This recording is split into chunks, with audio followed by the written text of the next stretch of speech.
வந்தனையுமே தியானம் செய்திட ஒரு தடை இல்லாமல் ஓடிடும் தடைகளே ஆதி மூலமே அருகே நல்லோர் ஜோதியே சுடரே ஜொலிக்கும் அகோவிலனே ஓரிட அருளுக ஒளிர் பரிமுகத்து நாதியே அடியே நவியும் பனுவனே குருவருள் இருப்பின் கூடிடும் அனைத்துமே திருவருள் பெருகும் தீயவை உருகும் இருவருள் இனியவன் ராமன் நற்புகழ் கருவறை விடுத்த யான் கடலுவன் வரிகளால்.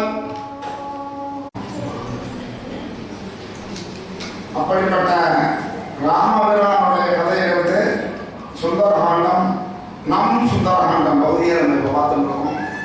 கிட்டத்தட்ட எப்படியோ 6 நாள் ஓட்டியாச்சு. இன்னைக்கு 7வது நாள். ராமபிரான் சீதையை பகுத்துட்டார், தேடிட்டு போறார். ஆஞ்சநேயர் மகேந்திர மலையிலேருந்து விஸ்வரூபம் எடுத்து தாண்டி போகிறார். மைனாக மலை பார்க்கிறார். விருந்துக்கு வரமாட்டேன்னு போயிடுறார். அப்புறம் தேவர்கள் சுரசை சிங்கிகை லங்கின்னு 3 தலைகளை அனுப்புறாங்க. அவர்களை எல்லாம் சமாளித்து லங்கைக்குள்ள போகிறார். தேடுறார். முதலில் ஏமாற்றம். அப்புறம் மண்டோதரிய சீதையை நினைக்கிறார். அடடா தப்பு பண்ணிவிட்டேன்னு சொல்லிட்டு திருப்பியும் தேடுகிறார். அசோகவனத்திலே சீதையை பார்க்கிறார். ராவணன் வந்து கெஞ்சறான். அப்புறம் ராவணன் போனப்புறமா எல்லா ராட்சசிகளையும் மயக்கம் அடைய செய்துவிட்டு இவர் இறங்குகிறார். ராமனுடைய புகழை பாடிக்கொண்டு சீதாதேவியை சந்திக்கிறார். எல்லா விஷயங்களையும் சொல்றார்.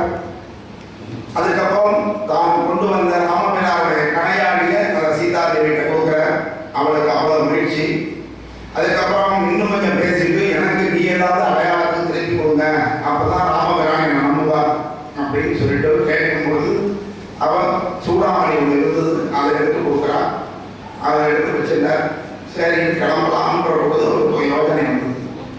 நாம் இவ்வளவு தூரம் கஷ்டப்பட்டு வந்துட்டோம், இங்கே என்ன இருக்குன்னு நம்ம தெரிஞ்சுட்டு போகணும். இப்போ நம்ம வந்துட்டு போனாலே அவன் நம்மளுடைய பலத்தை அதிகப்படுத்திடுவான். யாரோ ஒருத்தன் நம்ம ராத்திரிலாம் நம்ம இருக்கும்போது நம்ம ஜன்னல் பக்கத்தில் உட்காந்து திருவள்ளுவர் போயிட்டு வந்தான் அப்படின்னு தெரிஞ்சதுன்னா நம்ம நல்லா கேட்க மாட்டோமா? அது மாதிரி அசோகத்துக்குள்ள ஒரு ஆள் வந்துட்டு போயிருக்கான் அப்படிங்கிற செய்தி தெரிஞ்சாலே அவன் நல்லா கேட்பான். அதனால இப்போ அவனுடைய பலம் என்ன, பலவீனம் என்ன அப்படிங்கிறதையும் தெரிஞ்சுட்டு போயிட்டோம்னா, ஏன்னா இதை வந்து டூயிங் ஒன் மாதிரி தூதனுக்கு தூதன் போட்டுறவன் போடுறான். அதனால நம்ம தெரிஞ்சுட்டு போயிடுவோம் அப்படின்னு நினைக்கிறான். சரி அதான் கட்டிட்டு வாங்க கட்டிட்டு வரணும்னு சொல்லி ஒரு பழமொழி. ஒரு குழந்தைகளுக்கு நம்ம ஏதாவது ஒரு வேலை சொன்னோம்னா அதை சாமர்த்தியமாக அப்படி செய்யணும். எதை சொன்னோமோ அதை மட்டும் செய்யக்கூடாது. சில நேரங்களில் அது ரொம்ப நெஞ்சலாக போயிடும். அப்படி இருக்கும் பொழுது இந்த ஆஞ்சநேயர் அதனால அதை விசாரிச்சு நம்ம போய் தான் எப்படி விசாரிக்கிறது, நேராக போய் கேட்க முடியாது. அரெஸ்ட் ஆகிட்டோம்னா நம்மளை ஒரு 10 கைதியோட 11வது கைதியா உள்ள தூக்கி போட்டுருவான். நம்ம யாருக்கும் தெரியாது. அப்புறம் நம்மள ஒரு அடையாளம் காட்டணும். நம்ம கிட்ட ஒரு மரியாதையும் பயமும் அந்த ராவணனுக்கு வந்தால் தான் அவன் நம்மளை கூப்பிட்டு பேசணும், இல்லைன்னா பேசணும் அப்படின்னு. என்ன நம்மளை கூப்பிட்டு நிறைய முடியும் அல்லது முதலமைச்சர் பேசுவாங்க. இதே எதுவும் இல்லைன்னா இன்னைக்கு நான் பேசிட்டேன்னு சொன்னாங்க. அடுத்த நாள் பேப்பர்ல ஃபிளாஷ் ஃபர்ஸ்ட் ஹெட்டரை போடுவான். இந்த மாதிரி பேசினேன் பாய்ந்து சென்று அவரை கைது செய்திருப்போம். என்னடா பேசினா நம்ம பெருமாள் வசதியும் பேசியிருப்போம். அது உடனே அவர் கைது பண்ணிருப்போம். நமக்கு பாவம் புண்ணியம் உண்டுன்னு பேசுவோம், உடனே கைது பண்ணிருப்போம். அதுதான் நடக்கிறது. அப்படி இருக்கும் பொழுது இங்க என்ன ஆகிறது, போய் அவன் சந்திக்கணும்னா நான் ஏதாவது இங்க கொஞ்சம் அட்டகாசம் பண்ணணும் அப்படின்னு சொல்லி அந்த அசோகவனத்தை நம்ம அழிச்சோம்னு சொன்னா அவனுக்கு கோபம் வரும். அப்போ அவன் ஆட்களை அனுப்புவான், நம்ம அவனை சந்திக்க முடியும் அப்படின்னு பிளான் பண்றார். பிளான் பண்ண உடனே திருப்பியும் வளர்ற வளர்ந்தான் வரியால் மனமதை அழித்தான். குரங்கோட வேலையா தானே. இங்க நம்ம சஞ்சாரம் முன்னாடியெல்லாம் ரொம்ப ஜாஸ்தி இருக்குது. வரும்போதெல்லாம் எதை வேணா கடிச்சு வைக்கணும், எதை வேணா பிச்சு போட்டுருவோம், அந்த மாதிரி தான் பண்ணுவோம். அப்படி இருக்கும்பொழுது ஆஞ்சநேயர் வேணும்னே பண்ணார். மனமதை அழித்தான் கிளர்ந்தான் கணக்கில் கிங்கரர் படையை அளந்தான் கண்ணால் அணித்தான் கையால். நான் கூட மேல இருந்த மாதிரி அதை படிச்சுட்டு சொல்லியிருப்பீங்கன்னு நினைக்கிறேன். ஆனால் எதிர்பாராம அந்த வார்த்தை வந்துருச்சு. குளம்தான் நிறைந்தது புதியாரே என அறியாமல் அந்த வார்த்தை தான் சொன்னேன். இதுல இருக்கிற வார்த்தைகள் பூரா எங்களுடைய கிடையாது, பெருமாள் கொடுத்த வார்த்தை. இன்னைக்கு நான் நெட்ல சர்ச் பண்ணும்போது சொல்றேன்னா 80,000 வீரர்களை ராவணன் அனுப்பிச்சான். குளம்தான் நிறைந்தது உறுதியாவே. இதுக்கு விளக்கம் எனக்கு இன்னைக்கு தான் கிடைச்சது. நேற்று வரைக்கும் எனக்கு தெரியாது. ஏதோ கொஞ்சம் பேர் வந்துருமா, ஒரு குழந்தைக்கு கல்வியா வருது. தெலுங்கு பட ஹீரோவை மிஞ்சிட்டா ராஜனேன், அவ்வளவுதான் விஷயம். அத்தனை பேர் வந்து அத்தனை பேரையும் இவர் காலி பண்ணியிருக்காரு. தும்மு தும்மு தும்மு தும்மு போட்டு தக்கியிருக்காரு. அதை விட முக்கியம் என்னன்னா, ரொம்ப முக்கியமானவனா எதுக்காக அதை செய்யறதுன்னா, இவர் பண்ணதை பார்த்தோன்னே அந்த சவுண்டு ராவணனுக்கு கேட்கிறான். அயோத்தியில மிதிலைக்கு ராமபிரான் போகிறார். சீதா தேவிக்கும் அவருக்கும் கல்யாணம் ஆக போகுது. இவர் வந்து அந்த இதில் ஜெயிச்சிருந்தார். சிவதனுசை நான் ஏற்றும் பொழுது அது உடையது. இந்த காட்சியை கம்பன் என்று சொல்றாருன்னா, எடுத்தது கண்டார், இட்டது கேட்டார். அந்த எடுத்ததுக்கு அப்புறம் அது உடைஞ்சதை கூட பார்க்க முடியல. அப்புறம் எடுத்த உடனே அது படாமல் உடைஞ்சுதான் அந்த சவுண்டு காதல விழுந்தது அப்படிங்கிற. யாருக்கு காதல விழுந்ததுன்னா மருதமுள்ள சீட்டு விழுந்து வரணி விழுந்து வந்து நான் மத்திய அந்த தரணி ஆளக்கூடிய தசரதன் காதல் போய் விழுந்தான் அப்படின்னு சொல்றான். எடுத்தது கண்டான், இட்டது கேட்டான் அப்படின்னு சொல்லி ராமாயணத்துல வருது ஒரு இடம். அதே மாதிரிதான் இங்க என்னத்தினால அந்த வார்த்தை அடிக்கிறார் அப்படின்னா, அரக்கரின் புறக்கின தரசன் குவலயம் வெல்வான், அரக்கரின் அடிமை அவனுக்கு சொல்வான். இந்த உலகத்துக்கு இந்த அரக்கர்களின் அவன் அடிமை நிச்சயமாக எடுத்துரைப்பான். உரத்த குரலில் உருவினான், 10 சிரத்தவன் செடியில் சினமிக கேட்டான். இங்க பண்ற விஷயம் உடனே செய்தி பார்க்க முடியும். காஷ்மீர் எல்லையில பிரச்சனைனா கன்னியாகுமரி வரைக்கும் செய்தி கட்டணம் பரவாதான் இல்லையா? உண்மையும் பரவும், பொய்யும் பரவும். அப்படி இருக்கு. அடுத்தாப்புல என்ன ஆகலாம், பெரிய பெரிய வீரர்கள்லாம் வராது. ஜம்பு மாறி அப்படின்னு சொன்னான். அவன் ஜம்பு மாறியும் சாய்ந்தாங்கே எம்பி தூதனால் எழுவரும் விழுந்தார். பிரகஸ்தன் அப்படின்னு பின்னாடி வருதுல, நீ படிச்சீங்கள. பிரகஸ்தன் என்னும் பேரூர் அவனுடைய 7 மகன்கள் வராங்க சண்டைக்கு. 7 பேர் கொத்து கொத்தா காலி பண்ணார். 1-2 கிடையாது. அதுக்கப்புறம் பஞ்ச சேனாதிபதினு இருக்காங்க. 5 சேனாதிபதி. அம்பென வந்த 5 தளபதி சம்பவ இடத்திலே சரிந்தனர் அனுமனால். யார் அந்த பஞ்ச சேனாதிபதி அப்படின்னா, விரூபாக்ஷன், யூபாக்ஷன், துர்தரன், பிரகாசன், வாசகர்ணன். விரூபாக்ஷன், யூபாக்ஷன், துர்தரன், பிரகாசன், வாசகர்ணன் அப்படிங்கிற 5 பேர். அந்த 5 தளபதிகள் முக்கியமான தளபதிகள் காலியா. இவ்வளவு பவர் காலியா இருப்பாங்க. நாளைக்கு ராமன் வரும்போது அவன் வேற ஈஸியாக முடியும். இவ்வளவு பேரை காலி பண்ணியாச்சு. ஒரு செஸ் விளையாடும் போது கடற்கடன் எல்லா பவரையும் தள்ளி விட்டு வெறும் ராஜாவையே 2 பானை மட்டும் நிறுத்தினா எப்படி இருக்கும்? நாம் ஏற்காக தொகை போடுறோம் இல்லையா? அது மாதிரி இங்க வந்து முக்கியமான ஆளுகள் எல்லாம் ஆஞ்சநேயரே காலி பண்ணிட்டார். அதுதான் ராம சேவையில ஆஞ்சநேயருக்கு நிகரான அவளை பார்க்கவே முடியாது. அதனால அவ அப்புறம்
தமிழ் தாத்தா.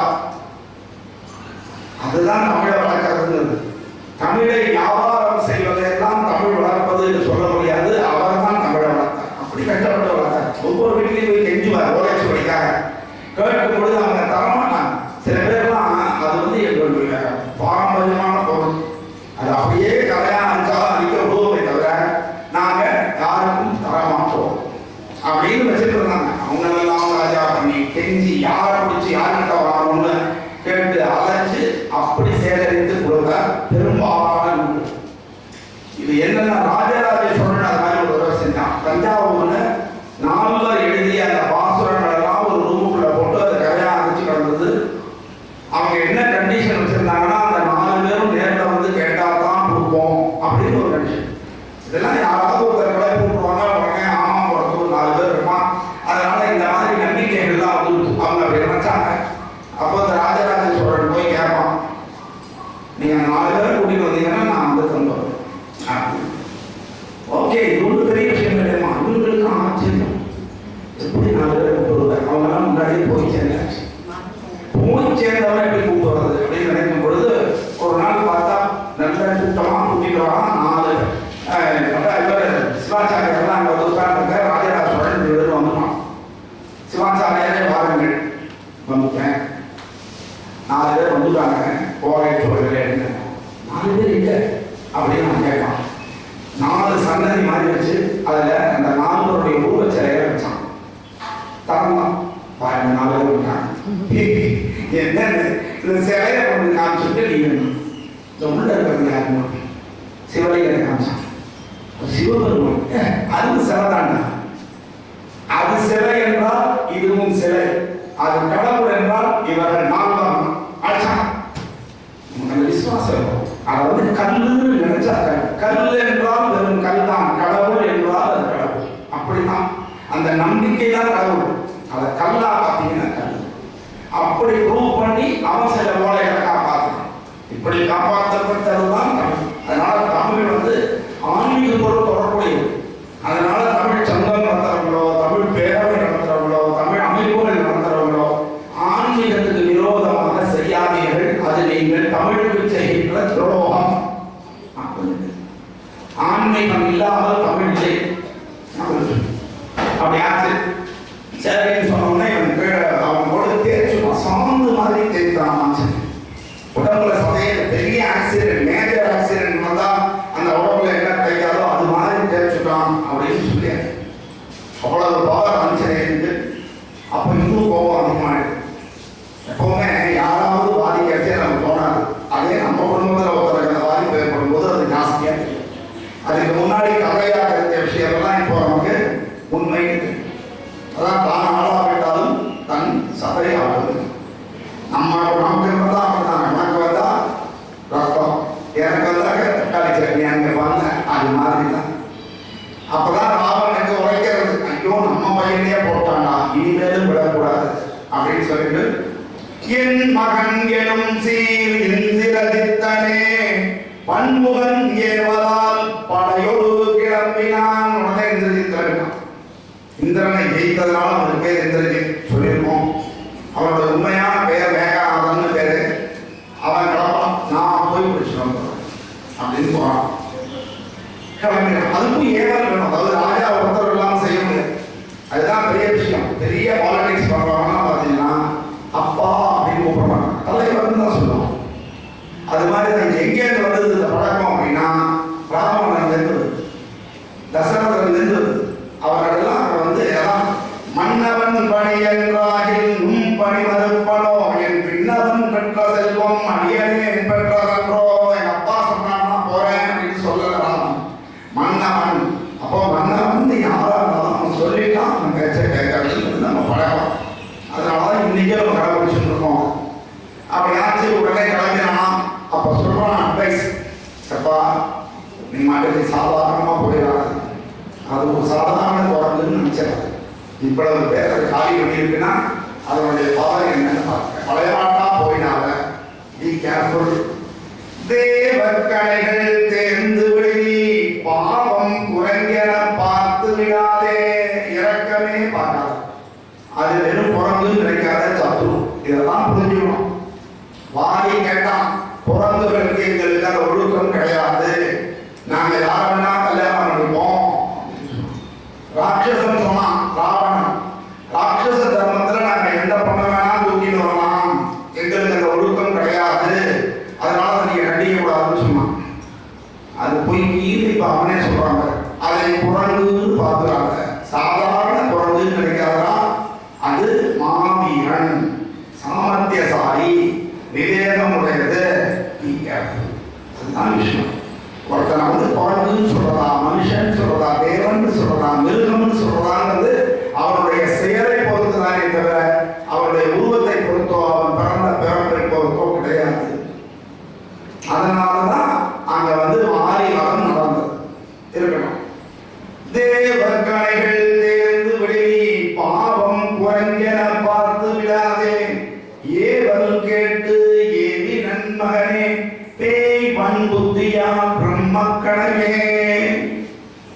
அதாவது பிரம்மாஸ்திரம் அப்படிங்கிறது என்னன்னா, இப்ப இருக்கிற அட்டாமிக் பாம் மாதிரி அதை எடுத்தோடனே போடுறது. அது வந்து அதனால பயப்படுறாங்க உலகத்துல. திடீர்னு பார்த்தீங்கன்னா நாளைக்கே நமக்கும் பாகிஸ்தானுக்கும் சண்டை வர மாதிரி இருந்தது.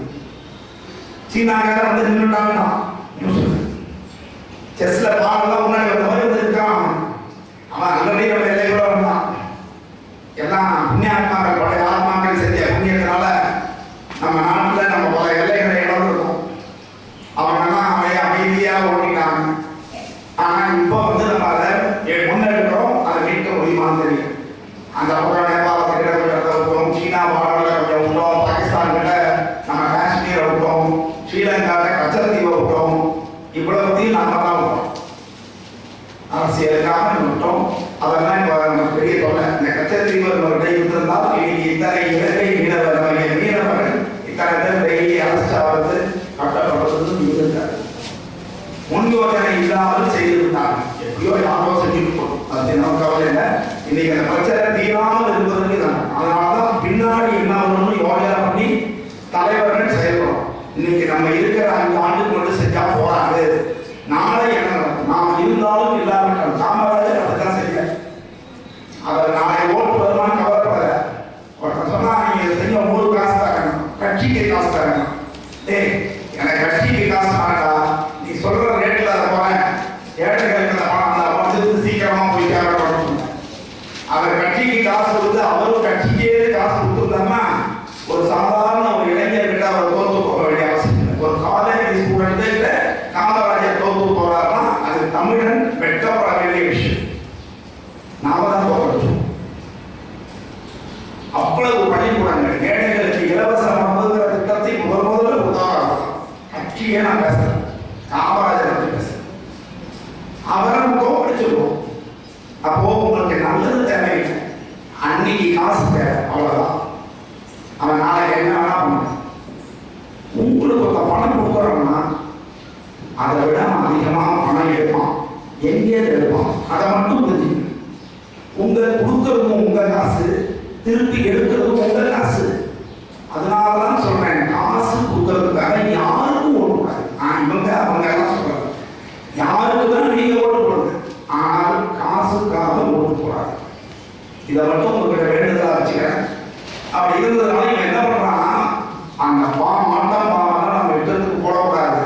ஆனால் அயோக்கிய கொள்ளக்கூடியவர்கள் தீவிரவாத நாடுகள் ஆப்கானிஸ்தான் இருக்கு, இஸ்ரேலுக்கும் இவங்களுக்கும் உக்ரைனுக்கும் போர் நடந்துருக்குன்னா அவங்க அடிக்கடி ஆட்டம் பாவம் யூஸ் பண்றாங்க. சமயத்தில் இது எவ்வளவு பெரிய பாதிப்பு உருவாக்கும். ஒரு தடவை அமெரிக்காவோட தப்புனால ஹிரோஷிமா நாகசாகியில ஆட்டம் பாவம் போட்டு அந்த இடத்துல இருக்கிற மக்கள் பூரா அவ்வளவு பாதிக்கப்படுறாங்க, குழந்தைகள் அவ்வளவு பாதிக்கப்படுது.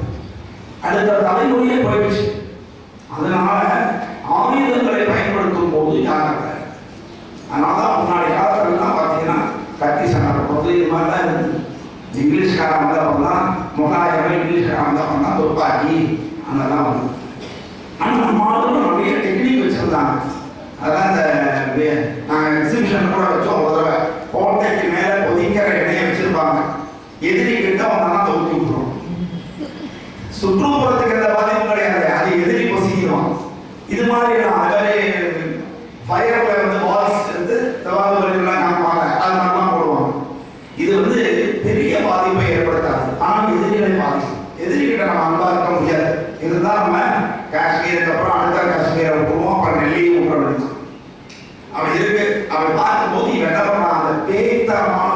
ஒருத்தருக்கு ராட்சச குணம். அதான் சொல்றோம், ராட்சசன் என்பவன் ஒரு தனி ஜாதி கிடையாது, குணத்தால் இருக்கிறது.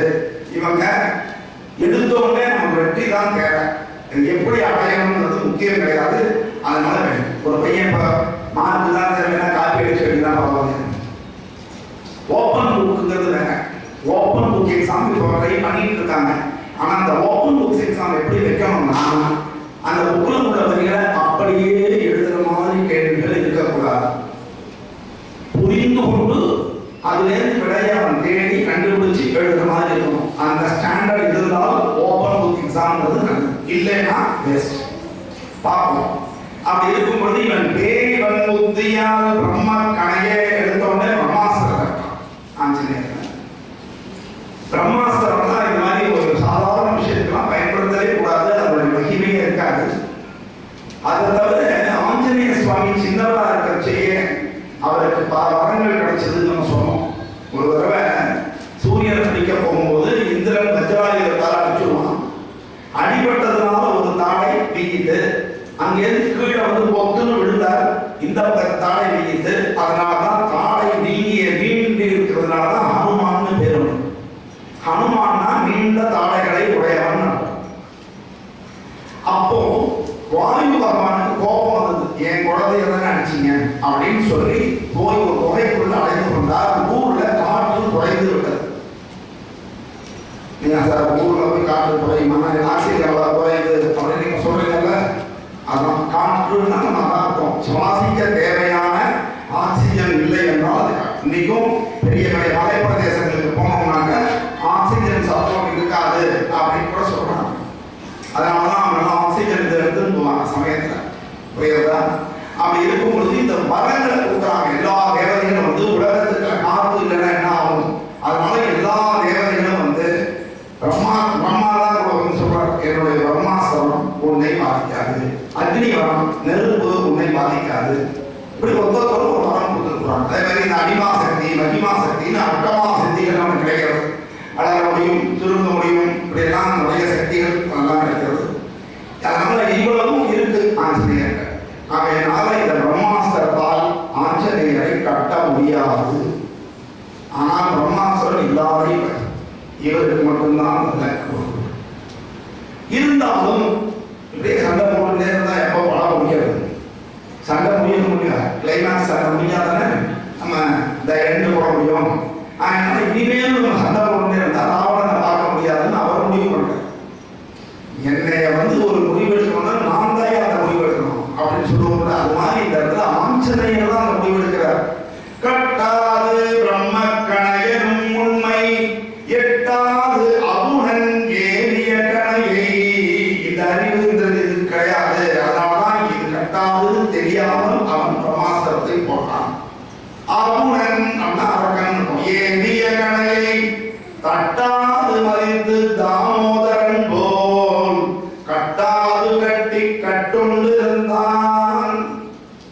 யசோத கிட்ட கிருஷ்ணர் வளர்றார். அப்படி கிருஷ்ணர் வளரும் போது அது குழந்தை, ஒரு பெருமாள் தனக்கு குழந்தை வந்து எவ்வளவு பெரிய விஷயம் அவளுக்கு தெரியாது. இப்பவும் நமக்கு தெரியல. நம்ம குழந்தைகளை நம்ம சாதாரணமா நினைக்கிறோம். நாளைக்கு இவங்கெல்லாம் என்னவா வரப்போறாங்கன்னு நமக்கு தெரியாது. ஒரு பெரிய நீதிபதியா வரலாம், நல்ல நீதிபதியா, ஒரு பெரிய நல்ல அரசியல்வாதியா வரலாம், ஒரு பெரிய நல்ல ஐபிஎஸ் ஆஃபீஸர் ஆகலாம், ஒரு ஐஏஎஸ் ஆகலாம், பெரிய விஞ்ஞானி ஆகலாம், ஒரு மனிதநேய வாழ்வாளர் ஆகலாம், எப்படிலாம் ஆகலாம். அதுக்குள்ள என்ன இருக்குன்னு நமக்கு தெரியாது. ஆனால் இப்போ என்னென்னமோ பேசுறோம், அடிக்கிறோம், திட்டுறோம், என்னத்தையோ கொடுக்குறோம். அது நம்மளோட சுற்றி சுற்றி சுற்றி நாற்பத்தி மாதிரி நம்மளோடய இருந்துட்டு நாளை கழிச்சுட்டு, அப்போ அதுகளுக்குள்ள என்ன இருக்குன்னு நமக்கு தெரியல.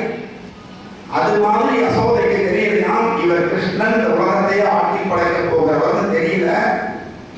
ஊரெல்லாம் போய் என்ன தெரிஞ்சுக்கலாம், நமக்கு தான் அடுத்தவங்க ஏதாவது சொல்லிட்டா ஒரு சொல் பொறுக்காத, என் பிள்ளை அவ சொல்றான் அப்படின்னு அவளுக்கு வந்தது. கட்டி போட்டான் கிருஷ்ணன். கட்டி போட்டா அவர் முதல் தடவை கட்டா, இடுப்புல கையில் கட்ட முடியும், இடுப்புல கட்டத்தை கட்டா, ஒரு கேப் விடுறது. சரி நம்ம டக்குன்னு போட்டாங்க, சீக்கிரம் அப்படின்னு ஒரு கயிறை வாங்கி ஒரு அவசரமாக முடிச்ச போட்டு திருப்பி கட்டுறான். திருப்பி அதே ஒரு ஜங்க இப்படி 2-3 தடவை செய்யலாம். அப்பவும் கேப் இந்த மாயங்கள் பண்றது கிருஷ்ணனுக்கு மிக கஷ்டம். இடுப்பு பெருசாக்கினானா கைரசனதாக்கினானா நமக்கு தெரியல. இந்த டெக்னிக்கை எப்படி பண்றாங்கிறது பண்றவங்களுக்கு தான் தெரியும், பார்க்கறவங்களுக்கு தெரியாது. அது மாதிரி இந்த கிருஷ்ணர் என்ன பண்ணார் அப்படிங்கிறது தெரியலையா, ஆனால் அந்த கையில் அவனால் கட்ட முடியவில்லை. அப்புறமா அவன் கெஞ்சரா, ப்ளீஸ் எங்க அம்மா போகும்போதுல என்னையும் என் தம்பியும் எடுத்து போவான். அதுல என்ன அடிக்கும் போது நான் நின்று மார்க்கெட் மாதிரி வாங்கி கொடுப்பேன். ஆனா என் தம்பி இருந்து மாடி ஏறி மேல நின்றுடும். எங்க அம்மாவால் மாடி ஏற முடியாது, ஹார்ட் பேஷண்ட். கெஞ்சுவாங்க, வந்து முறையாக வாங்கி போடுவான் அப்படின்னு. இவன் நீ நேர ஏறி எத்தனை அடி வரான்னு இப்படியே போடும். கிட்டத்தட்ட அரை மணி நேரம் ஆகும். இந்த 2 பேரும் பஞ்சாயத்து பண்ணிட்டு இருப்பாங்க. கடைசியில் எங்க அம்மா வந்து போய் அதை விரும்பாம இறங்கி போயிடும். இப்படி எஸ்கேப் ஆயிடும். அது மாதிரி இங்க வந்து என்ன ஆகுதுன்னா கெஞ்சரா சொல்ற கெஞ்சின உடனே கிருஷ்ணர் போனா போறது கட்டுன்னா பண்ணிய பெருமாயன் அவர் கட்டிக்கோ அப்படின்னு கட்ட விட்டா. சராதேவனுக்கே அதே மாதிரி ஒரு தடவை டேய் அப்படின்னு மகாபாரதம் நடக்காம இருக்கணும்னா என்ன செய்யணும்? பாஞ்சாலிக்கு மொட்டை அடிக்கணும், அர்ஜுனன் கையை கட்டி போடணும், பீமனை கைது பண்ணணும், தர்மபுத்திரனுக்கு அவர் அதான் சொல்லிட்டு இதெல்லாம் பண்ணி ஒரு பிரயோஜனம் இல்லை. கிருஷ்ணா ஒன்ன கட்டி போடணும்னா ஜெயில போனதா ஒண்ணு நான் போறதே அதான் அப்படிங்கிறது. என்னை கட்டி போடுவியா அப்படின்னு கேட்க முயற்சி பண்றேன்னு சொல்லிட்டு கிருஷ்ண ஜபம் பண்ண ஆரம்பிச்சான். அவர் கெஞ்சற என்னை விட்டுறலாம், கட்டி போடுறாரா, நிறைய காரியம் இருக்கு, நான் பிளான் நிறைய வச்சிருக்கேன், சொல்லப்படியாக என்னை விட்டு அப்படின்னு கெஞ்சறான். எப்படி இந்த கருணாலா விருப்பம் வேலை செய்யுது. சின்ன வயசுல யசோதா கெஞ்ச வச்சா கட்டுறதுக்காக இப்ப இவரை கட்டணும், இவரே ஒருத்த கெஞ்சற மாதிரி ஆயிடுச்சு. ஆக கிருஷ்ணரை கட்டுறதுங்கிறது சாதாரண விஷயமே கிடையாது. அப்படி இருக்கும் பொழுது இதே மாதிரிதான் ஆஞ்சநேயரும். அதனால என்ன பண்ணா போனா போறது அதை கட்டுப்பட்டு காணும் கட்டின மாதிரி நம்ம எல்லாமே இதெல்லாம் கால் படிச்சுதான் ஹீரோ. நம்ம இரும்பு சங்கிலியில சுத்தி கட்டிருப்பான். அது முக்கியமான சீன் அப்படின்னு பிடிச்சா அந்த இரும்பு எல்லாம் அவ்வளவு போயிடும். அந்த மாதிரி ஆஞ்சநேயருக்கு வெயிட் பண்ணி இருக்காரு. அது மட்டும் இல்ல, இந்த பையன் என்ன பண்ணான்னா இந்த பிரம்மாஸ்திரத்திலே நம்பிக்கை. அதுதான் பெரிய விஷயம். நமக்கு எப்படி நம்ம இந்து மதத்து மேலேயோ, நம்ம மொழி மேலேயோ, நம்ம நாட்டு மேலேயோ, நம்ம ஊர் மேலேயோ, நம்ம குடும்பத்து மேலேயோ, நம்ம அதனால நமக்கு எப்படி அதிகமான நம்பிக்கை இல்லாம பெருந்தன்மையா நம்ம இருக்கிற மாதிரி நம்ம இருக்கோமோ, அது மாதிரி இவங்களுக்கு தெரியல பிரம்மாஸ்திரத்தினுடைய மகிமை கண்ண. அதோட நம்ம சரக்கையில நான் கைது சரக்கையில் இருக்கிற கைது எல்லாத்தையும் வச்சு அப்படி கேட்டா என்ன? பிரம்மாஸ்திரம்ங்கிறது ஒரு திவ்யாஸ்திரம். திவ்யாஸ்திரம்னா தெய்வம் கொடுத்த அஸ்திரம். அதோட இந்த சாதாரண விஷயங்களை கலக்கக்கூடாது. நல்ல மக்களையா சமைச்சிருப்போம். சம்முன்னு ஒரு பிளாஸ்டிக் டப்பாவையோ ஒரு பிளாஸ்டிக் கவரையோ அதை போட்டு அமேசான்ல ஆர்டர் பண்ணீங்கன்னா இப்போ ஏதோ மாற்றிருக்காங்க போது என்னன்னா பிளாஸ்டிக் கவர் பிளாஸ்டிக் டப்பா. இதுல வேற ஒரு சார் இது டப்பர் வேற சார் ஒன்றும் ஆகாது. என்னவா இருந்தாலும் plastic is plastic, avoid plastic. இந்த பிளாஸ்டிக் பொருள்னா இதுல தயாரிக்கலாம் தெரியுமா? உங்க வீட்டு பின்னாடி இருக்கிற சாக்கடை, எங்க வீட்டு பின்னாடி இருக்கிற சாக்கடையில தூக்கி போட்ட பொருட்களை எல்லாம் எடுத்துதான் பிளாஸ்டிக் செய்யணும். இனிமேல் நீங்க பிளாஸ்டிக்ல சாப்பாடு வச்சு சாப்பிட்றதும் சாப்பிடாம இருப்பதும் உங்கள் சப்தம் இருக்கு. யோசிங்க. அடுத்தது கிரமம் தப்பிட கீழ்ப்படுகனையும் பரமந்தூதனை பாதிக்கவில்லை. அச்சு அந்த கையோட சேர்த்து இன்னொரு கையையும் கட்டினான். அதனால இவன் வேற எந்த பாதிப்பும் இல்லை. அந்த பிரம்மாஸ்திரம் சும்மா அவன் சுத்திட்டு இருக்கு, அவ்வளவுதான், வேற ஒன்றும் கிடையாது. இருந்தாலும் அதை அவுத்துக்கப்படாதுன்னு உட்காந்துருக்கான். ஏன்னா அவுத்துதான் திருப்பி யுத்தம் பண்ணுமா எதாவது பண்ணிடுவான். அதனால இருக்கட்டும், இது நமக்கு ஒரு சான்ஸ் அப்படின்னு.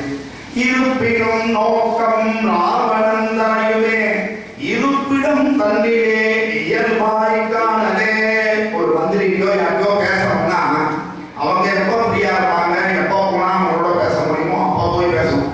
வழியில பேசுறது, கும்பல் போடுறதுல பேசுறது, வர இடத்துல மனு கொடுக்கறது, பேசிச்சு மனு வாங்கி கொடுத்துருவோம். ஒரு படத்துல அருமையா காட்டுவோம். அங்க முதலமைச்சரோ வந்து பிரதமரோ வந்து மனுவை அடுத்த அமைச்சர் கொடுத்தார், அவர் எம்எல்ஏ கொடுப்பார், எம்எல்ஏ ஆர்டிஓ கொடுப்பார், ஆர்டிஓ தாசில்தார் கொடுப்பார்,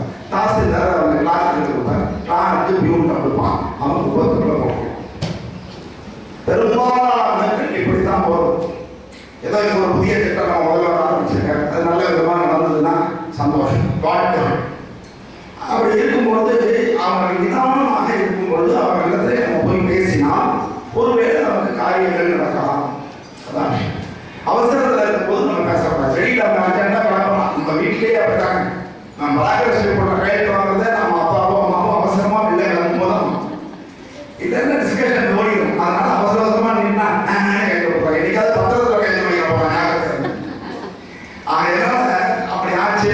உடனே இயல்பாய் போய் பார்க்கணும்னு தான் விருப்பமாய் அம்மனும் இடையவாய் சென்றவன் நிருப்பதை அரக்கர் நெஞ்சினில் கொட்டவே.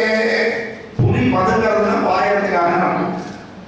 ஆஞ்சநேயர் என்றதான் விஷயம். வீரமும் உண்டு விவேகமும் எடுத்தே கவுத்தேன்னு அவர் செய்ய மாட்டார். ஆகையால இப்ப அமைதியா போவோம். அங்க எதுக்காக போகிறார்னா நெருப்பதை அரக்கர் நெஞ்சினில் கொட்டவே. நெஞ்சில எப்போ நெருப்பு சேர்ப்பாங்கன்னு தெரியுமா? கடைசியில் அதோட அழிவு நடப்பதனால அரக்கர்களை அழிப்பதற்காக அவர் இந்த பொறுமையான ஒரு கையாண்டு போய் கொண்டு இருக்கிறார். சரி, அங்க போயாச்சு. என்ன நடக்கிறது? உள்ள நுழைஞ்ச உடனே என்ன பிரமாதமான செட்டிங், சங்க செட்டிங் மாதிரி இருக்கியா அப்படின்னு யோசிக்கிறாங்க.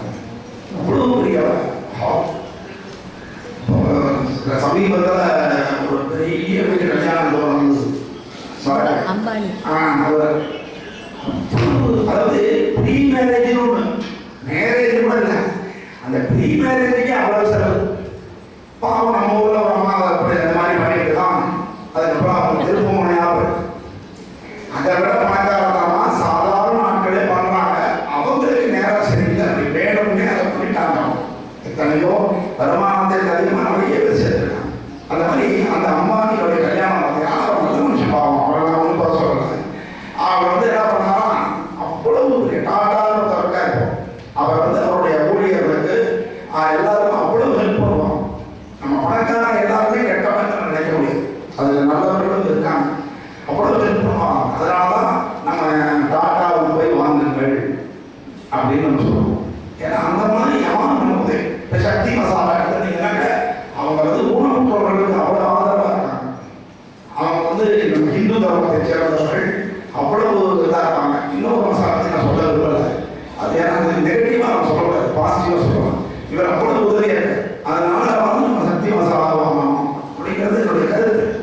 அதே மாதிரி இப்ப பிரதமர் அதை வேண்டியிருக்காங்க, நம் நாட்டு பொருட்களை வாங்குங்க. ஏன்னா வெளிநாட்டு பொருளை வாங்கினீங்கன்னா அவங்களுக்கு நம்ம டாக்ஸ் எடுக்கணும், இறக்குமதி பண்ணணும். அவங்க நம்மளை நிரப்பலாம், உன் பொருளை நான் வாங்க மாட்டேன், அப்படியே வாங்கினாலும் அதுக்கு 50% டாக்ஸ் 75% டாக்ஸ் சொல்றான். அப்போ நம்ம என்ன செய்யணும், நம் நாட்டு பொருள்.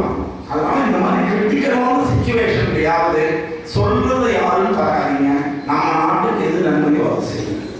அப்படி இருக்கு. போய் பார்க்குறான் அந்த சபை அவ்வளவு அழகா கலை நுட்பத்தோடு செஞ்சு. அதான் என்ன, ராவணன் சாமகானத்தில் பெரியவன், சிவபக்தன், நல்ல கலை நுட்பம் உள்ளவன், வீணை வாசிப்பதில் சிறந்தவன், மகா பராக்கிரமசாலி, இவ்வளவு சொல்லுங்க. ஒன்னே ஒன்றுதான், மற்றபடி எல்லாமே ரெண்டு. அதுவும் அங்கே தப்பு இல்லைங்கிற நல்ல விஷயம்.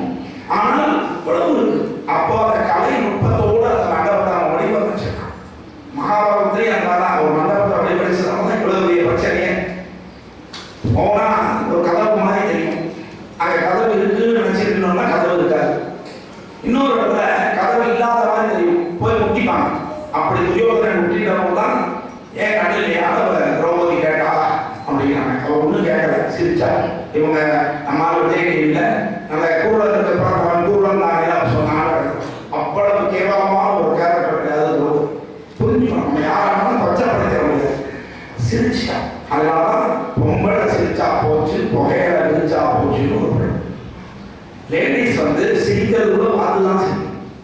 ரோட்ல பற்றி சிரிச்சுதான் போனீங்கன்னா எல்லா பக்கம் என்ன பார்த்தா சிரிச்சாங்கன்னு டெய்லி ஒரு பின்னாடி வர ஆரம்பிச்சிருவோம். அது கட்டுப்பாடு இருக்கு. ஏன்னா உங்களை பாதுகாக்க வேண்டியவர் இருக்கு. நான் பல முறை சொல்லியிருக்கேன், பெண்களை கட்டுப்படுத்தலை. யாரும் எதுக்காக கட்டுப்படுத்துறோம்னா, நீங்க ஒரு 10 பவுன் அங்க செயின் மாதிரி, நாங்க 15 ரூபாய்க்கு வாங்குற செருப்பு மாதிரி, எங்க நீங்க ரோட்ல போடலாம், வாசலோட போடலாம், பிளாட்ஃபார்ம்ல நாங்க படுத்துக்கலாம், ஒன்றும் பிரச்சனை இல்லை. ஆனா நீங்க பீரோக்குள்ள பத்திரமா லாக்கர்ல இருக்க வேண்டியவங்க. அதனாலதான் பெண்களை பாதுகாப்போம். ஏன்னா ஒரு ஆண் இல்லாத வீடு கூட சிறப்பா இருக்காங்க பிரச்சனை. ஆனா பெண் இல்லாத வீடு ரொம்ப கேட்கும். 4 நாளைக்கு பெண்கள் வீட்டை விட்டு போயிட்டு 5 நாள் திருப்பி வந்தா வீடு பேச்சுலர் பாட்டம் தான். இதுதான் உண்மை. அதனாலதான் லேடிஸ்க்கு இம்பார்ட்டன்ட் கொடுத்து நீங்க பத்திரமா இருக்கணும், பாதுகாப்பா இருக்கணும், ஆரோக்கியமா இருக்கணும்ன்றதுனாலதான்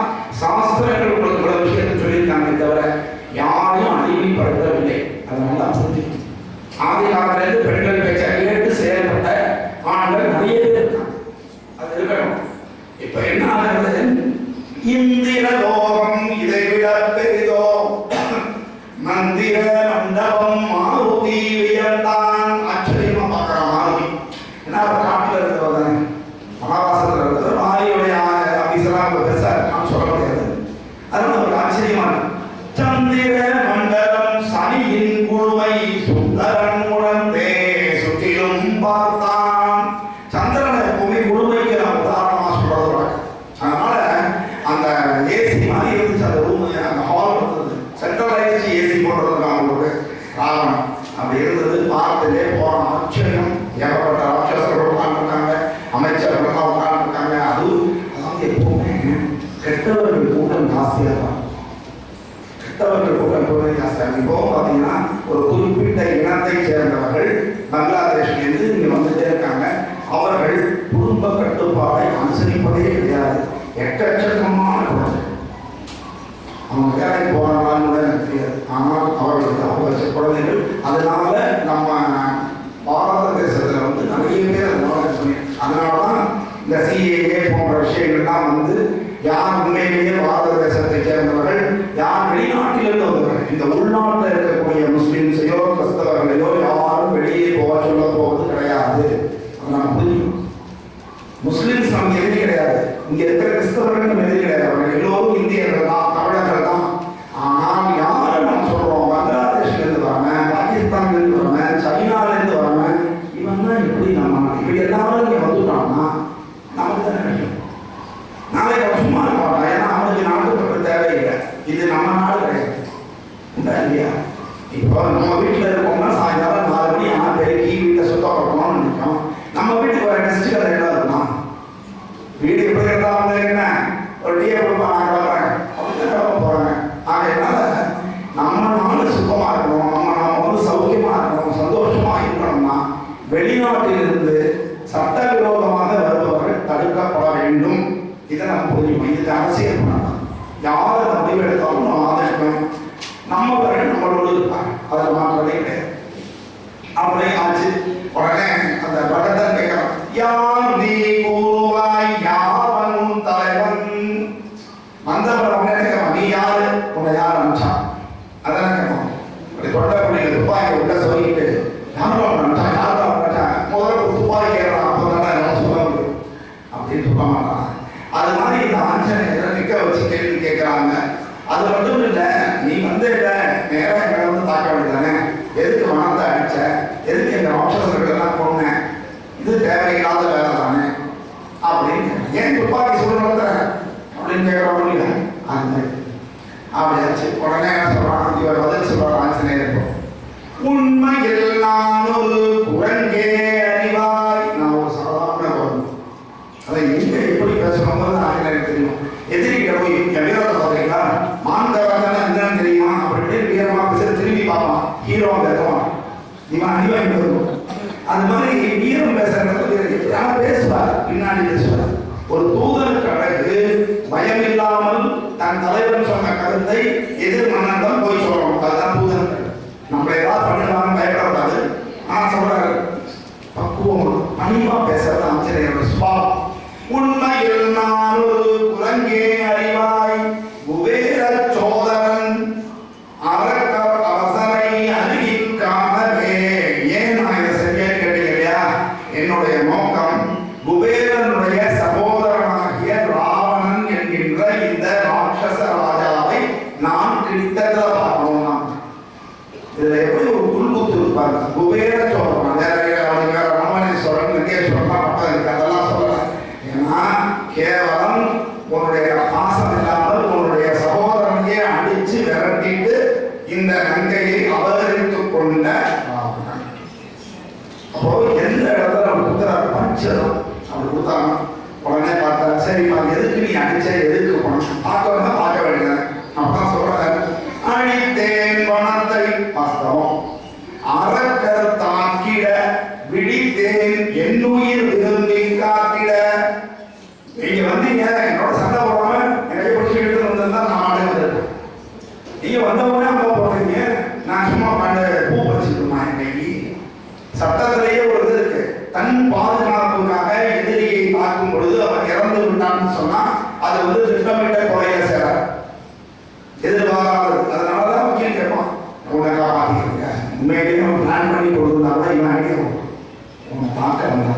அதனால பண்ணேன். அதனால சொல்றாங்க, என் உயிரை நான் காத்துக்கொள். எல்லாருக்கும் அந்த உரிமை இருக்கு. அவரவர்கள் உயிரை காத்துக்கொள்கின்ற உரிமை ஒரு கரப்பாம்பூச்சி கூட உண்டு. என்ன அதனால நம்ம கிட்ட அது போராட முடியாது. பறந்து வாங்கிச்சுன்னா நம்ம ஓடிடுவோம், அது கீழே நடந்ததுன்னா நம்ம ஜெயிச்சுருவோம். அவ்வளவுதான் விஷயம். அப்போ அந்த மாதிரி நான் பிடித்தேன் என் உயிர் விரும்பி காத்திட ஒடித்தேன் பகைவர் ஓய்வில்லாமல். எங்கேயாவது ரெஸ்ட் கொடுத்தீங்களா? வந்துகிட்டே இருக்கீங்க, அப்புறம் நான் என்ன பண்றது? நீ இப்படி நிறுத்திடுறது ஒரு வெள்ளப்பொடியை நீ காமிச்சிருந்தேன்னா நானும் இந்த சாமி நான் மட்டும் 2 வாழைப்பழத்தை திருடு போகலாம்னு நினைச்சேன். அது பெரிய பிரச்சனையாகிட்டீங்க அப்படிங்கிறவன். அது மட்டும் இல்லை, உன் செயலை படிப்பதற்காக தான் நான் வந்திருக்கேன், நீ செஞ்சிருக்கிறது தப்பு அப்படின்னு ஆரம்பிக்கிறேன். சொல்லிட்டு எப்பவுமே தூதன் யார் அனுப்பிச்சாங்களோ அந்த தலைவருடைய புகழ சொல்லணும் சார். சொல்லிட்டு அதுக்கப்புறம் தான் அவங்க சொல்லுவாரு. அதனால சொல்லுறான், அளவிலாத்திரளுடை அமரநாதனான் உளமதும் தூயவன் உயர் குல தோன்றல் களமதும் காணும் கண்டிட வந்தேன் துளசி நேசரின் தூதன் நானே. அறிமுகம் மாயா தேவதி ஆரம்பிச்சார், நான் வந்தேன் அப்படி சொல்றது பழக்கங்கள். என்ன அளவிலாத திரளுடையவன். உங்களுக்கு தெரியும், கரதூஷணத்தை கொண்டுட்டான், மாரீசனை கொண்டுட்டான், தாடகையை கொண்டுட்டான், இவ்வளவு பேரை கொண்டுட்டான் ராமன். அதனால வாலியை கொண்டு, இந்த வாலியை கொண்டு பின்னாடி சொல்ல போறாங்க. நமக்கு அந்த சீன் அங்கரன் தூது வந்து நமக்கு சுந்தராமத்தில் கிடையாது. இருந்தாலும் அதை டச் பண்ணி அவன் சொல்றேன்.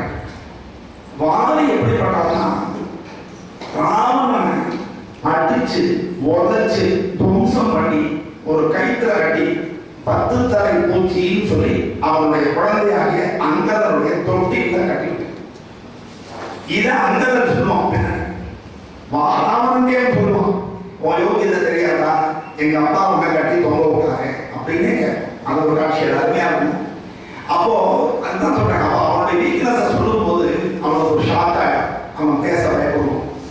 சார் உங்களுக்கு தெரியாதா, நீங்க 25 வயசுல என்ன பண்ணீங்கன்னு அப்படின்னா, நீங்க 25 வயசுல பண்ணாலும் பண்ணலையோ ஏதோ விஷயம் உங்களுக்கு தெரிவி போட்டு கொடுங்க அப்படின்னு நம்ம ஒரு ஷாக் ஆகுது.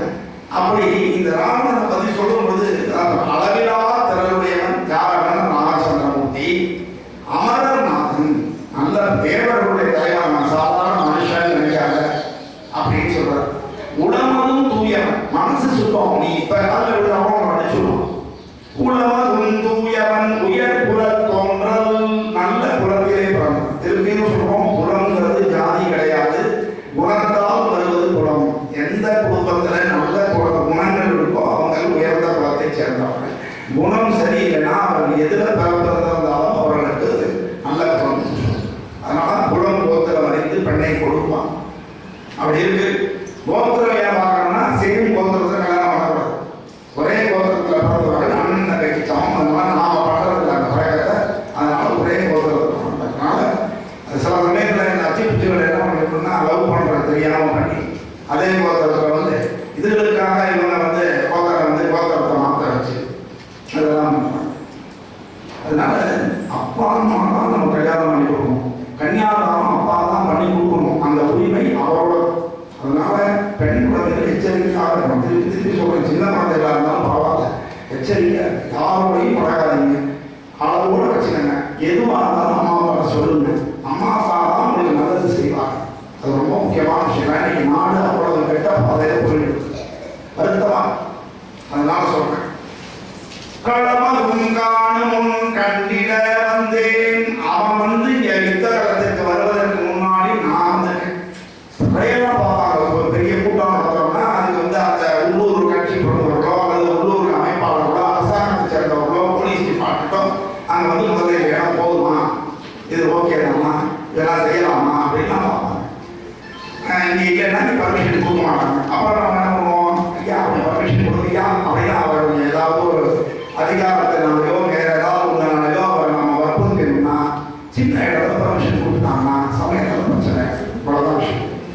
அதனால இங்க என்ன நடக்கலாம், களமதும் காணும் கண்டிட வந்தேன். நான் பார்க்க வந்தேன் எப்படி இருக்கு அப்படின்னு தெரிஞ்சுக்க வந்தேன். துளசி நேசனின் தூதன் நானே. ராமபிரானுக்கு துளசிக்கு சம்பந்தம் கிடையாது. துளசி நேசன் யாரு? பெருமாள் தான். அப்போ பெருமாளுடைய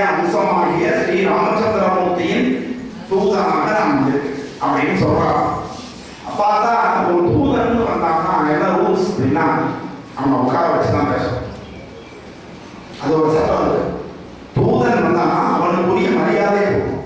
இப்பவும் நம்ம வீட்டுக்கு யார் வந்தாலும் சரி அவங்கள முதல்ல உட்காருங்கன்னு சொல்லி தண்ணி குடிக்கிறீங்களான்னு கேட்கணும். முதல்ல அந்த பண்பாடு வேணும். ஆனால் தண்ணி கேட்கறது ரொம்ப முறைப்பட தெரியாதவர்கள்லாம் உள்ள விடாதீங்க. அதுவும் நீங்கள் தனியாக இருக்கும்போது விடவே விடாது. வழியில் தமிழர் பண்பாடு மாற்றிக்க வேண்டிய சூழ்நிலை நம்ம இருக்கோம். யார் எப்போ நுழையலாம் என்ன பண்ணுவான்னு தெரியல. அதுவும் வயசான தனியாக இருந்தீங்கன்னா ரொம்ப ரொம்ப எச்சரிக்கையாக என்ன வச்சு நீங்கள் அசால்ட்டாக இருக்கக்கூடாது. வீட்டுக்கு அதை தூக்கி வைங்க. யார் வந்தாலும் திறக்காதீங்க, கேட்டுங்க. அப்படி இருக்கு. இப்போ இங்க என்ன ஆகுது, நாம தூதன்னு சொல்லி கூட இவருக்கு சீட்டு கொடுங்க. தாத்தா எல்லாரும் உட்காந்துருக்காங்க ஜாலியா. அப்போ எப்படி இருக்கும், எவ்வளவு பெரிய இன்சல்ட். நம்ம டக்குனு நம்ம மேல இருக்கிற ஷாலை தூக்கி போட்டு அப்படி ஊஞ்சல் கீழே இறக்கி ஒரு ஜம்ப் பண்ணி உட்காரணும். அங்க ஊஞ்சல் இல்லை, இவருக்கு இந்த ஷால் இல்லை, என்ன பண்ணாருன்னு பார்க்குறாரு. உடனே வால் ஷால் தான் இங்கே தவிர வால் வந்தது. அப்படியே வாங்கி சுருட்டினார். நம்ம வச்சிருக்கோம் இல்லையா, அது மாதிரி மேலே ஏறினார். மேலே போன தலை இங்கே மேலே இடிக்கிறது. அந்த அளவுக்கு மேலே உட்காண்டார். எல்லாமே மேலே பார்த்துருக்காங்க. அழைத்து வலிக்க வலிக்க மேலே பார்த்துருந்தாங்க. இருக்கை தராத ராவணன் தலைகளின் 10 தலைவலி அத்தலையிலேயே அவன் சென்று 10 தலையில மூளை இருந்தா அவன் நல்லவன். 10 தலையில பத்தி இருந்தான். 10 தலையில அவன் யோஜனை நல்ல விதமா 4 பேர் கேட்டுருக்கானா நல்லா இருந்திருப்பான். அந்த 10 தலை பூரா கர்வமாக இருந்தான். அதனாலதான் அந்த தலை முடியை ஏன் பெருமாள் தூக்குறோம் கேட்பாங்க.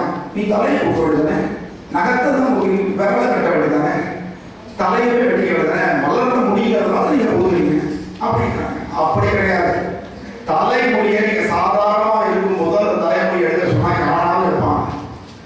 நரைச்சு போனோம்னா இன்னும் நிறைய அடிச்சுக்கிட்டு இளமையா தான் காமிச்சுக்கிறாங்க இல்லையா, கிண்டல்லாம் பண்ணல. அப்போ அந்த தலைமொழிக்கு நீங்க எவ்வளவு முக்கியத்துவம் கொடுக்குறீங்க.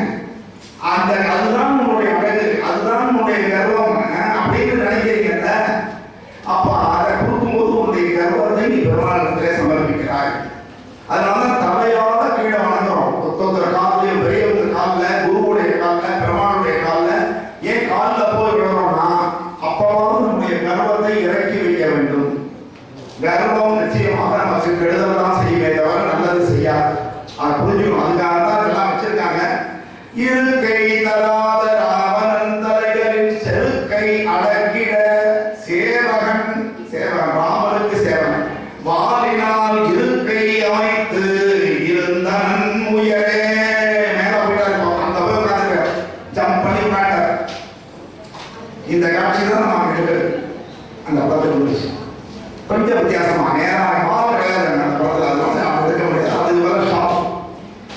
இருக்கை இருந்தோ இவைகள் விற்கவே அப்படியே சன்னாய் இருந்தா வரும். இதை எதிர்பார்க்கலையா, எவ்வளவு திறமை. அதனால பார்த்தாங்க. அப்புறம் சொல்றாரு, தொடர்ந்து பேசுறாரு. இதை ஒன்றும் டென்ஷனே ஆகல, கண்டினியூ பண்றாரு பேச்ச. மற்றவங்க தான் மணியை பார்த்துட்டு இருப்பாங்க, தவிர பேசுறாம பேசிட்டே இருக்கும். அதுபோல அயோத்திக்கோ ரதமன்னவன் கொள்கை தசரதன் நாரதர் புகழும் நலவுடை திருமகன். ராமருக்கு என்ன அடையாளம்னா நாரதரால் புகழப்பட்டார். அன்னடா நாரதர்னா திலோக சஞ்சாரி, எல்லா உலகத்துக்கும் போகக்கூடியவர், எல்லா தெய்வங்களையும் பழகக்கூடியவர், பாரபட்சமே கிடையாது. நாராயணா நாராயணான்னு சொல்லிட்டு எல்லா இடத்துக்கும் போயிட்டு வருவார். அவர் நிசா எல்லா இடத்துக்கும் சுடையாத இடமே கிடையாது. ஈவன் ராவணன் சபைக்கு போவார், கும்பகர்ணனுக்கு போவார், கம்சன் போவார், ஹிரண்யகசிபு கூட போவார். எல்லாருக்கையும் போய் நைஸா எதையாவது சொல்லிட்டு வந்துருவார். அதுதான் கடைசியில் நாரதர் காரணம் நன்மையில் முடியும். ஆனா தர்மத்துக்கு தான் செய்வார். சொல்றதே அவர் பேசுறதே பார்த்தா அதர்மத்தில் இருக்கிறவர்களுக்கு ஆதரவா பேசுற மாதிரி தெரியும். ஆனால் அது எல்லாமே தர்மத்தில் தான் வரும். இந்த துப்பரியும் சாம்பும் ஒரு கதை. அந்த சாம்பு கண்டுபிடிமா கண்டுபிடிக்கிறதா சக்சஸ் ஆகும். அவனுக்கு நல்லது என்னது சாம்பு தெரியுங்க. சரி, அப்படி இந்த என்ன அதெல்லாம் செய்யணும்னு எல்லாரும் பார்க்கிறார்கள். இந்த மேல உட்கார்ந்து இருக்காங்க. எல்லாருக்கும் நின்று போயிட்டவரே இவைகள் நின்று போச்சு. ஆச்சரியத்திலே பார்க்கிறார்கள்.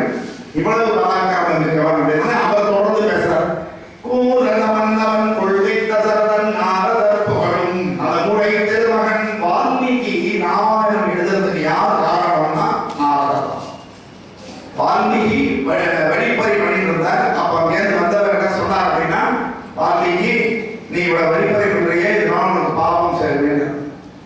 சரி நான் என்ன பண்ணுறது, என் குடும்பத்துக்காக தான் செய்கிறேன், நான் லஞ்சம் வாங்குறேன், எனக்காக வாங்குறேன், என் குடும்பத்துக்காக தான் வாங்குறேன், நான் இப்படியெல்லாம் தப்பு தண்டாவாக நடந்துக்கிறேன், இதெல்லாம் வாழ்க்கையாக பண்ணுறேன், என் குடும்பத்துக்காக தான் பண்ணுறேன்.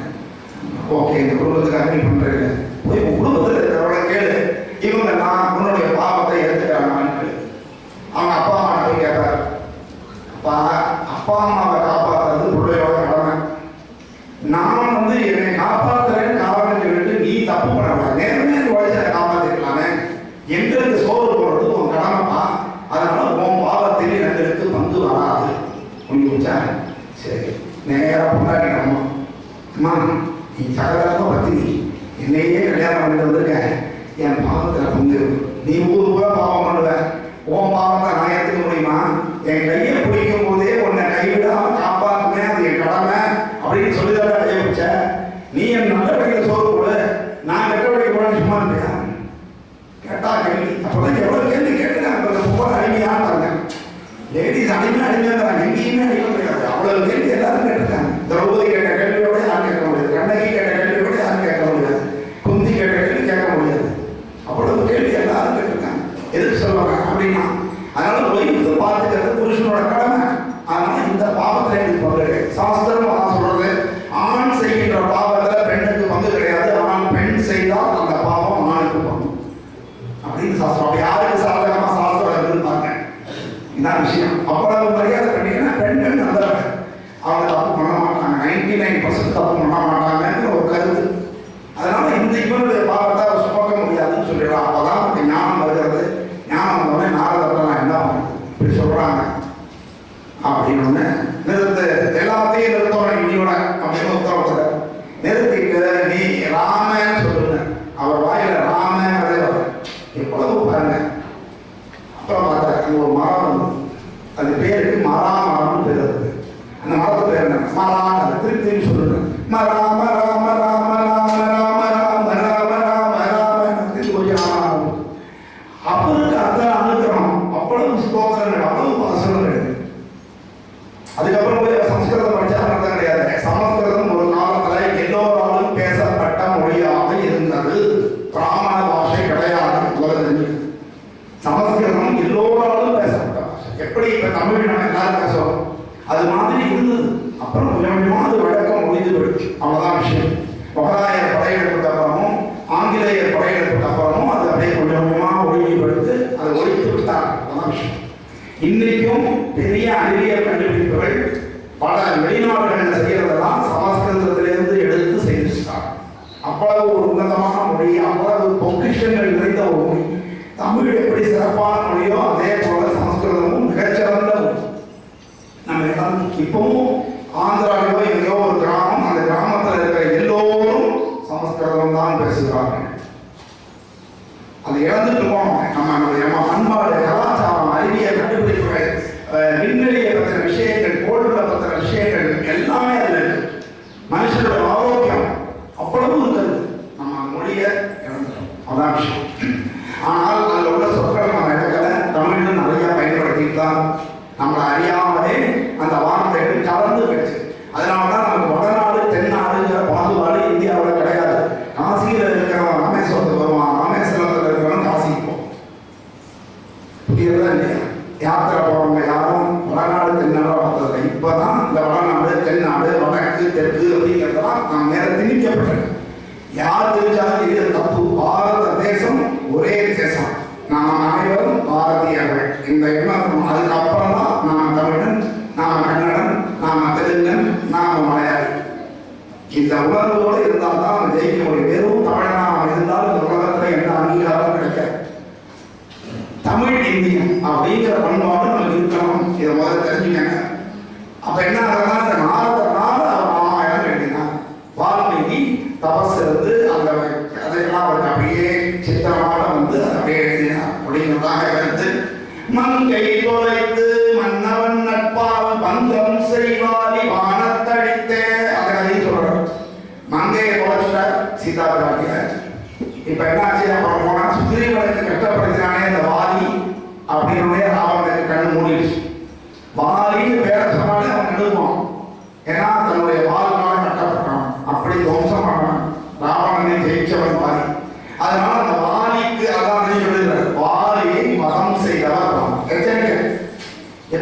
நமக்கு வாய்ப்பு கொடுப்பார் பெருமாள். இருந்தது நாம தான் இருந்தது. திருப்பி திருப்பி நம்ம அந்த மாயைக்கு கட்டுப்பட்டு திருப்பியும் செய்கின்ற தவறையே நம்ம செய்யறோம். அதனால மீண்டு வர முடியவில்லை. நீங்க கொஞ்சமா பயிற்சி எடுத்தோம்னா நம்ம எல்லாருமே மாறிடும். நான் மாறிட்டேன்னா தெரியும், நானும் ஃபுல்லா மாறல. அதெல்லாம் ஃபீஸ் கட்டாத 2 பேர் நம்ம போவோம். கேட்குறோமா இல்லையா? தர்மத்துக்கு பள்ளிக்கூடம் தான் இல்லையே. ஏன்னா நான் 10 பேருக்கு சம்பளம் கொடுக்க வேண்டியிருக்கு, எல்லாமே எலக்ட்ரிசிட்டி வெளியாக வருது, எல்லாமே வந்து சொல்லி நம்ம கேட்கதான் வேண்டியிருக்கு. அப்போ சார் இவ்வளோ தத்துவம்லாம் பேசுறீங்க, ஃபீஸ் கேட்காம தான் பரவாயில்ல அப்படின்னா முடியுமா? அதனால நம்மளாலே முடியல. ஆனால் மாறணும், முடிஞ்ச வரைக்கும் மாறணும். அந்த வசதியை நம்ம வாங்கணும். வந்ததுன்னா நம்ம இலவசமாகவே ஒரு கல்வியை கொடுக்கலாம், தப்பு கிடையாது. அப்படி இருந்தது. அப்புறம் என்ன சொல்ற, சரி அதை வாரி அடிச்சா என்ன பண்ணா தெரியுமா? தம்பி கரசுகள் தருபவன் மாலை. அவன் எப்படி பண்ண தெரியுமா? தம்பிகளுக்கு அரசை கொடுப்பவன். எப்படின்னா தம்பிகளுக்கு எந்த தம்பிகளுக்கு கொடுத்தான் அப்படின்னா, முதல்ல தன்னுடைய ராஜ்யத்தை தன் தம்பி பரதனுக்கு விட்டு கொடுத்துருந்தான். உண்டாங்க. அடுத்தது வாலி சுக்ரீவன் யுத்தம் நடக்கும் பொழுது சுக்ரீவனுக்கு பட்டாபிஷேகம் பண்ணிருக்கான். வாலி இறந்தவுடனே சுக்ரீவனுக்கு பட்டாபிஷேகம் அப்ப அந்த தம்பிக்கு கொடுத்தாச்சு. இப்போ ராவணனுக்கு எச்சரிக்கை, நீ ஒழுங்காக இல்லை என்றால் உன் தம்பிக்கு பட்டத்தை கொடுத்து விடுவான். கொடுக்க போறான் இல்லையா? பின்னாடி யுத்த காண்டத்தில் வருது அந்த சீன். விபீஷணன் சரணாகதிக்கு வந்த உடனே இந்த பக்கம் கரையில இருக்கும் பொழுதே ராவணன் உயிரோடு இருக்கும் போதே லங்கேஸ்வரனாக விபீஷணனுக்கு பட்டாபிஷேகம் செய்து வைக்கிறார் ராமபிரான். அதனால்தான் அந்த தம்பி கரசுகள் தருபவன் மாதை நம்பிக்கையோடு, நம்பிக்கையோடு கிடையாது, நம்பிக்கையோடு. இந்த கை நம்மளோட இருக்கணும், நம்பிக்கை போயிடக்கூடாது. நம்பிக்கையோடு நற்புறம் தேடி தெம்பாய் உன் தெளிவுடன் வந்தேன், நம்பாய் நானும் ஆழியை கடந்தேன். நான் அம்புதான் வெளில வச்சிருக்கிறோம், அங்கே இருக்கான், ஞாபகத்தில் வச்சுக்க அப்படிங்கிறார். அப்புறம் சொல்றார் அட்வைஸ். இப்போ இதெல்லாம் பராக்கிரமத்தை சொல்லியாச்சு, கதையை சொல்லியாச்சு, வந்ததை சொல்லியாச்சு. உனக்கு அட்வைஸ் இப்போ, அந்நியர் மனைவியை அபகரித்தடைக்க உன் திறன் பயனிலை உணர்ந்திடு. நீ ஏன் நீ அபகரிச்சு வந்திருக்க, ஜெயிச்சு வந்து ஜெயிச்சு வந்திருந்தா கூட பரவாயில்ல, சண்டை போட்டியா, சண்டை போட்டு அவன் தோக்கடிச்சோ கொண்டுட்டோ நீ சீதையை தூக்கி வச்சிருந்தா பரவாயில்லப்பா. திருடி வந்துருக்கு. அவன் இல்லாத போது ரகசியமா போய் அதுவும் ஒரு பொய்யான தவவேடம் போட்டு அவன் பாவம் போன போது பசியா இருக்கேன்னு சோறு போட வந்தா அவனை வீட்டை விட்டு வெளியில வர சொல்லி தூக்கி எவ்வளவு கேவலம் ஒரு ஆம்பளை செய்யற வேலை. அதனால அன்னி அவனுக்கு திறமையே இருக்கிற அணி ஒரு கோழை. இதை விட ஒரு ராஜாங்கத்துல போய் அவனை பத்தியே யாராவது நம்மளால பேச முடியுமா? ஒரு பெரிய ஆபீசர்கிட்ட போய் சார் நீங்க சரியில்லை சார் சொல்ல முடியுமா? அவர் சரியில்லைன்னா கூட உங்களை கூட உண்டா சார், இந்த டிபார்ட்மெண்ட்ல உங்களை வந்து ஆளே கிடையாது சார் அப்படின்னு தான் சொல்லுவோம். ஆக இங்க தைரியம் தான், தூதர் கழகு தைரியம், துணிவு இருக்கணும். அப்புறம் அவர்களா சரிப்பா உங்களை பற்றி சீதையை பற்றி சொல்றேன். யாரு சாதாரண ஆள் நினைச்சிருக்கேன். நஞ்சுகை அன்னம் நாக சின்னம் பஞ்சிடை தீயவள் பத்தினி தூயவள். அவர்கிட்ட விளையாட வச்சுக்காரு. ஒரு பெரிய மஞ்சள் ஃபேக்டரியில ஒரே ஒரு நெருப்பு போட்டா போகும், அவ்வளவு வசமாக.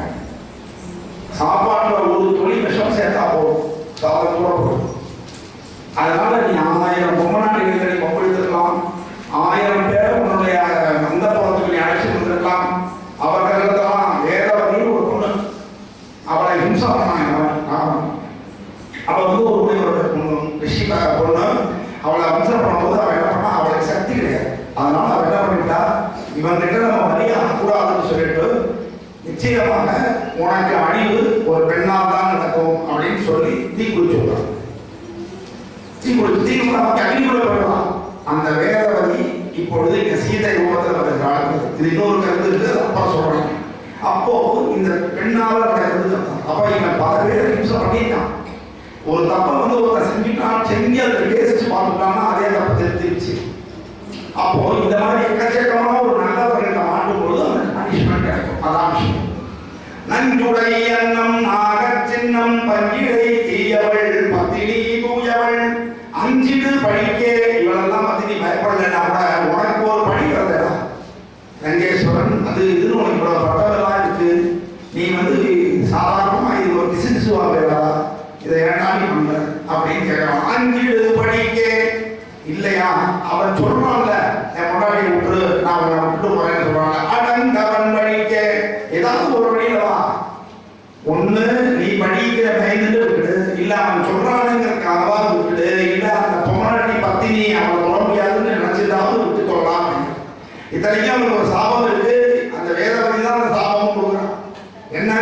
எந்த ஒரு பெண்ணுடைய மன விருப்பமும் இல்லாமல் நீ அவளை தொட நினைத்தால் உன் தலை சுக்குநீராக வெடித்திருக்கும். அதனாலதான் அவனால சீதையை தொட முடியல. அவன் யோக்கியங்கிறதுனால கிடையாது. அதனால இங்க இருக்கிற மாதிரி அவன் யோக்கிய 10 மாசம் அவனோட உட்கார்ந்து அந்த பொண்ணை தொடவே இல்லை சார் அப்படின்னு தப்பு. கதை தெரியாத சொல்றாங்க. அதுவும் அவளை தூக்கிட்டு போன நீங்க அவனுக்கு யோக்கியங்கிற பட்டம் போயிடுது. அதுக்கப்புறம் அதை 10 மாசம் வச்சு இருந்தா தொடரல நான் நினைச்சு. அதனால அவனுக்கு சாபம் இருக்கு. அதனால அந்த கதையை மறைச்சுட்டாங்க. நம்ம பரவாயில்ல அப்படின்னு சொல்றாராம். அடுத்தது சொல்றாரு, தேவரால் மரணம் தெய்வம் தராதென மாபரம் பெற்றதால் மமதை கொண்டனை. இவங்கெல்லாம் மதத்தை வாங்கி வச்சிருவோம்.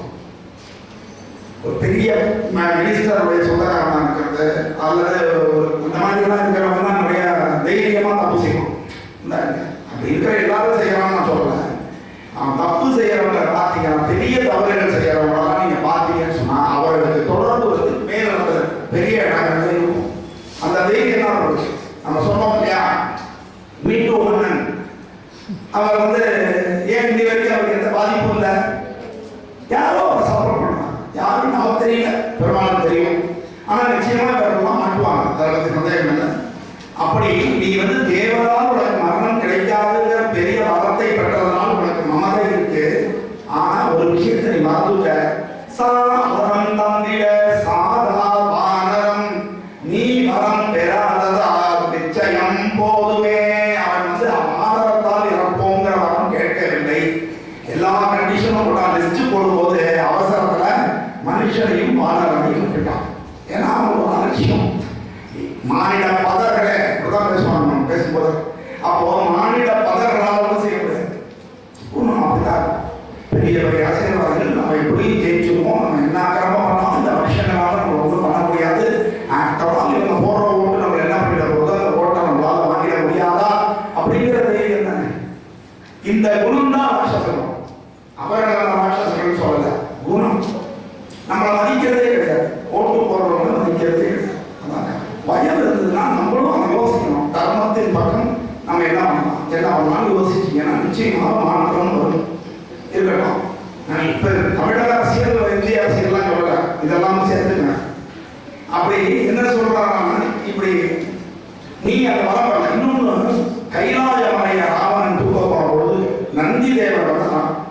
அவரை பார்த்து நீ என்ன மருந்து கொஞ்சம் வச்சுட்டு வந்திருக்க அப்படின்னு சொன்னதாகவும், அப்போ அந்த நந்தி தேவர் இவனுக்கு சாபம் கொடுத்தார். உனக்கு எந்த குரங்கு என்று சொல்லி என்னை இலட்சியப்படுத்தினாயோ அந்த குரங்கால் உனக்கு அழிவும் மரணமும் ஏற்படுவது சொன்னதாக இன்னொரு கிளை கதை இருக்கு.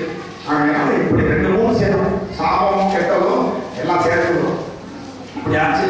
அப்புறம் சொல்றான் முக்கியமான விஷயம், வேலியே பயிரை மேய்வது போலவே வாலி செய்தவரை மலிந்து நீ புரிந்தாய். ஒரு பயிர் போடுறோம், வேலி எதுக்காக போறோம்? அது அந்த பயிரை வேற விலங்குகள்லேருந்தோ திருடர்கள்லேருந்தோ அந்த வேலி காப்பாற்றுங்கிறது தான் அந்த வேலி. அந்த வேலியே அந்த பயிரை சாப்பிட்டுதான். அப்போ நம்மை பாதுகாக்க வேண்டிய ஒரு காவல்துறையோ ஒரு இராணுவமோ ஒரு அரசாங்கமோ தலைவர்களோ வீட்டில் உள்ள ஆண்களோ இவங்கெல்லாம் வந்து பெண்களை பாதுகாக்கணும். அப்படி பாதுகாக்க தவிர்த்தால் அவர்களுக்கு என்ன போகும்? அதான் அதோட பாதுகாக்கா கூட இவனே எழுதவும் பண்ணாங்க. அப்போ ஒரு ராஜாவா இருக்கிற நீ பெண்களுக்கு பாதுகாப்பு கொடுக்கணும். இதையே தான் வாலியும் செய்யலாம். வாலி வந்து விஷ்ணுக்கு ராஜா, வெறும் குழந்தை. அப்போ ஒரு ராஜா எப்படி இருக்கணும்? அந்த உள்ள அந்த நாட்டில் உள்ள பெண்களுக்கு பாதுகாப்பாக இருக்கும். அவன் தன் தம்பி மனைவியே கவர்ந்து கொண்டு சென்றான் அப்படின்னா அது எப்படி வேலையே பயிரை வேறதான் இருக்கு. அப்படி இருக்கும் பொழுது அதற்குரிய கூலியை பெறுவாய், குறிப்பதை அறிவாய். நான் உனக்கு ஹிண்டு கொடுத்துட்டேன், இதற்கு தண்டனை உனக்கு நிச்சயம் அப்படின்னு சொல்றாராம். தாலியை பார்த்து தர்மத்தின் சின்னமே. அந்த மஞ்சள் கயிறை பார்த்தேன்னா அது வந்து உனக்கு ஒரு தர்மமான காட்சியாக. செயினும் தாலியும் வித்தியாசம் இருக்கு. அதனால சொல்றோம், இதுக்கு மேல சொல்ல யாரும் வச்சுப்பாங்க. அப்புறம் என்ன ஆகுதான், கற்பு கடலோ காமுத்தன் கோபமோ அற்ப இலங்கை அழிய போதுமே. இந்த சீதாதேவியுடைய கற்பு ஒன்று போதும், அந்த அக்னியிலேயே ஒரு இலங்கை பொசுங்கி போயிடும். அவளும் சொன்னால, நானே சுட்டு எரிச்சிருவேன், ஆனால் என்னுடைய கணவனுடைய விழுக்கு இழுக்கு என்று நான் பேசாது இருந்தேன். கணவனுக்கு பதியவன் ஆணை பாவி கற்றிலேன்.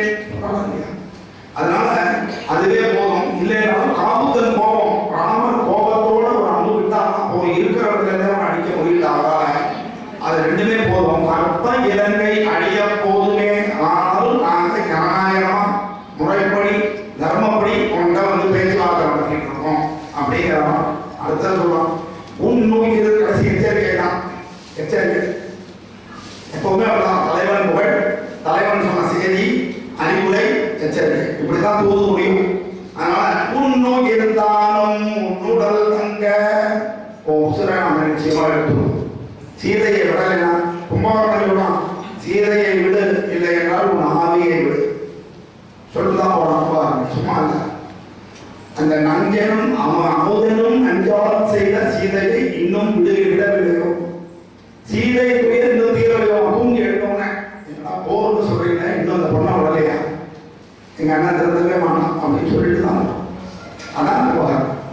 அப்படி முன்னோய் இருந்தாலும் உன் உடல் தங்க, உன் உடல்ல உயிர் இருக்கணும்னா மண் உயிர் யாவும் மதிப்புனை வணங்க, நிலைத்து இருக்கக்கூடிய எல்லா உயிர்களும் உன்னை மதிக்க வேண்டும் என்றால் நீ இறக்காமல் இருக்கணும். இருக்கும் பொழுது உனக்கு மரியாதை, இறந்த பழமும் இருக்கும். இருக்கும் போது மரியாதை, பதவியில் இருக்கும் போது மரியாதை இருந்து பதவி போனப்போ மரியாதை இல்லைன்னா அவன் நல்லவன். பதவிகள் இருந்தாலும் இல்லாவிட்டாலும், உயிரோடு நீ இருந்தாலும் இல்லாவிட்டாலும் உனக்குள்ள மரியாதை இருக்கணும். அப்படி நீ வாழணும் அப்படின்னு சொல்றான்.